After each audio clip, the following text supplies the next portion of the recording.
วันนี้วันดีวันสุขีอมุตตโสหายทุกข์หายโศกหายโลกนานาประการมีลูกมีหลานมาต้อมกันสร้างสรรค์มวลซื่นอบอุ่นลื่นเริงวันนี้แสนภาคภูมิใจหาได้เปรียบปานความปรารถนาศาสนามีขอเพียงครั้งเดียวใจเดียวพร้อมกันสร้างสรรค์ให้ความรักมันอมตะส่วนนิรันดร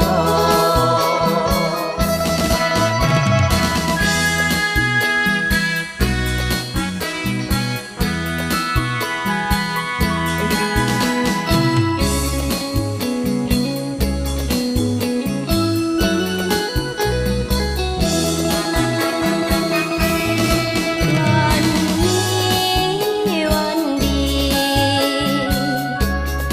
วันสุขีอมุตตโสหายทุกข์หายโศกหายโลกนานาประการมีลูกมีหลานมาต้อมกันสร้างสรรค์มวลซื่นอบอุ่นลื่นเริงวันนี้แสนภาคภูมิใจหาได้เปรียบปาน